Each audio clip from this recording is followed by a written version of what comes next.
हरे कृष्ण। सत्यम परम धीमहि। श्रीमद् भगवद गीता एक मार्गदर्शन। अर्जुन ने जिस तरह से भगवान से पूछा था कि मुझे सुनिश्चित तरीके से बताओ कि मुझे क्या करना है, अध्याय 5 के पहले और दूसरे श्लोक में अर्जुन ने भगवान से ये बात पूछी है।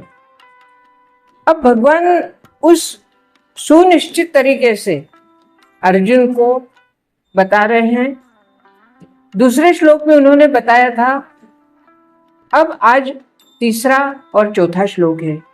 तीसरे चौथे श्लोक में भगवान क्या बता रहे हैं, हमें यही देखना है कि कर्म संन्यास योग, अर्थात अब यह कर्म संन्यास योग, जैसे मैंने पिछली बार कहा था कि कर्म योग से पता चलता है कि कर्म हमें करना है और कर्म को हमें योग बनाना है। अब ये 5वें अध्याय में जैसे कर्म संन्यास योग भी इसको कहते हैं, तो कर्म संन्यास योग में उस कर्म को हमें संन्यास से जोड़ना है। संन्यास अर्थात त्याग, पर वो त्याग कैसा? ऐसा नहीं है कि घर से भाग के चले गए, कहीं चले गए और फिर उसको हमने त्याग का नाम दिया, ऐसा नहीं। कर्म संन्यास अर्थात कर्म के फल का त्याग करना है। और वो फल का त्याग कैसे करना है, अब देखते हैं आज के तीसरे चौथे श्लोक में। अध्याय 5 कर्म संन्यास योग, सांख्य योग और कर्म योग के भेद के बारे में पता चलेगा। ज्ञेयः स नित्य सन्यासी यो न द्वेष्टि न कांक्षति निर्द्वंद्वो हि महाबाहो सुखम बंधात् प्रमुच्यते। सांख्योगो पृथक् बाला प्रवदन्ति न पंडितः एकमप्यास्थितः सम्यक् उभयो विन्दते फलम। हम भावार्थ अगर हम देखते हैं तो सीधा सा अर्थ क्या बता रहे हैं, हे महाबाहो, जो मनुष्य न तो किसी से घृणा करता है न ही किसी की वो इच्छा करता है, वह सदा सन्यासी ही समझने योग्य है। अब सन्यास, कई बार क्या होता है कि सन्यास, हमें लगता है कि सन्यास एक व्यक्ति ने ले लिया है। सन्यास ले लिया मतलब उसने घर छोड़ दिया है, भगवे वस्त्र धारण कर लिया है और भस्म लगा लिया है, रुद्राक्ष की माला पहन ली है वगैरह। इस तरह से जो एक रूप है, वो रूप सामने आते ही हमें लगता है ये सन्यासी। परंतु गीता जो है, गीता का ज्ञान वो सन्यास वाला ज्ञान नहीं है कि जो हमें सब कुछ छोड़ के चला जाना है। ये वह ज्ञान है जो गृहस्थी में रहते हुए भी हम सन्यास को कैसे धारण करें। संन्यास अर्थात सब फलों का न्यास करना, सब फलों को छोड़ देना। तो गृहस्थ में रहते, क्योंकि अर्जुन गृहस्थी थे और गृहस्थी में रहते हुए जो ये युद्ध का वातावरण बन गया था, ये युद्ध हमारे जीवन में हमेशा चलता है। और इसी युद्ध को रहते हुए, इस युद्ध को हमें जीतना है। कैसे जीतना है? ये कोई वैसा गृहस्थी का युद्ध ऐसा तो नहीं होता कि हाथों में शस्त्र लिए एक दूसरे को मार दिया और युद्ध जीत गए। ये वैसा युद्ध नहीं है। ये हमारा एक भावना का, फल का, या गृहस्थी में जो एक दूसरे के प्रति एक स्वार्थवश लगाव होता है, उस लगाव का त्याग करना है। स्वार्थवश, किसी भी तरह का स्वार्थ ना रखते हुए हमें कर्म करना है। तो इसका भावार्थ क्या कह रहे हैं वे, कि व्यक्ति को ना किसी की घृणा है और ना किसी से उसकी कोई इच्छा है, ऐसे व्यक्ति को हम सन्यासी कह सकते हैं। क्योंकि ऐसा मनुष्य राग द्वेष आदि सभी द्वंद्वों का त्याग करके सुखपूर्वक संसार बंधन से मुक्त हो जाता है। क्योंकि बेसिकली ये जो गीता का ज्ञान भगवान हमें दे रहे हैं, यह ज्ञान बंधन मुक्त होने के लिए है।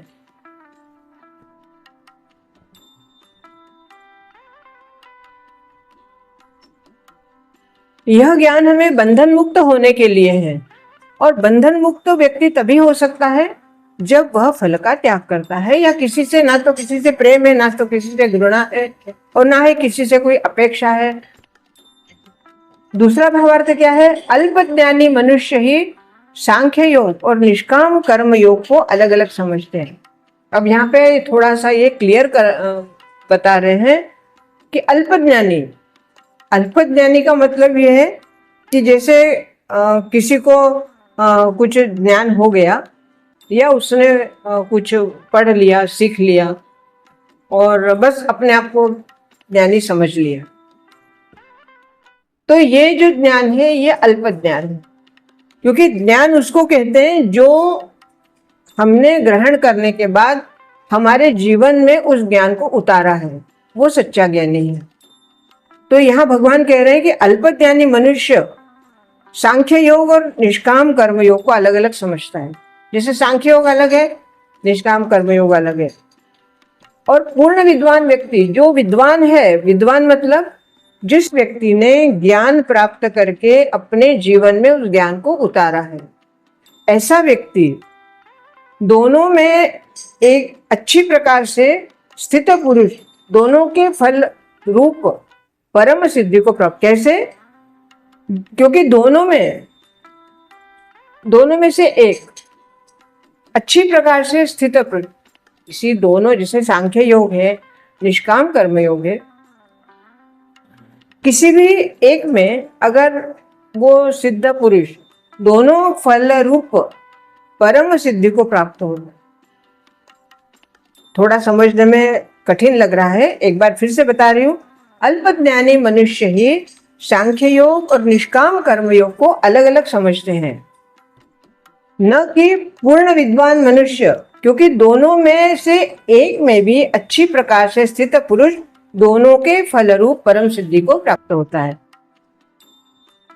पूर्णतया कृष्ण प्रेम में जो व्यक्ति है, भगवान के प्रेम में जो व्यक्ति अपने जीवन का यापन करता है, वो कृष्ण प्रेम में नित्य व्यक्ति, वो संत है। क्योंकि वह अपने कर्म फल से न ही घृणा करता है, न ही उसकी आकांक्षा रहती कि मुझे कोई अच्छा कहे, मुझे अच्छा फल मिले। जो मिल गया सो मिल गया। ऐसे संत भगवान की दिव्य प्रेम भक्ति के परायण में पूर्ण ज्ञान होता है ऐसे व्यक्ति को। अब जो ऐसे संत होते हैं कि जो अपने कर्म फल, जो उनको उनके कर्म के अनुसार फल मिला है, उस फल को वो कभी घृणा से नहीं देखते कि मेरे को ऐसा क्यों मिला। भाई, तुमने जो कर्म किया उसके अनुसार तुम्हें फल मिला है। और इसी तरह से वो कभी अच्छी की अपेक्षा नहीं करेंगे कि मैंने कर्म ऐसा किया है तो मुझे फल अच्छा मिलना, ऐसा नहीं। ऐसे संत, ऐसे लोग जो होते हैं वो कैसे संत होते हैं कि भगवान की दिव्य प्रेम भक्ति में परायण, पूर्ण ज्ञान होता है ऐसे लोगों को। क्या ज्ञान होता है? कि कृष्ण के साथ अपने स्वाभाविक स्थिति को वो जानते हैं। अब यहाँ ज्ञान की थोड़ी सी परिभाषा सामने आ रही है कि जो व्यक्ति अपने आप को, वो ये कहता है कि भगवान और मैं, मतलब जो व्यक्ति और भगवान, वो भगवान के परायण होता है, भगवान के निमित्त होता है, भगवान के आदेश में होता है, भगवान को अर्पित करने के विचार से होता है।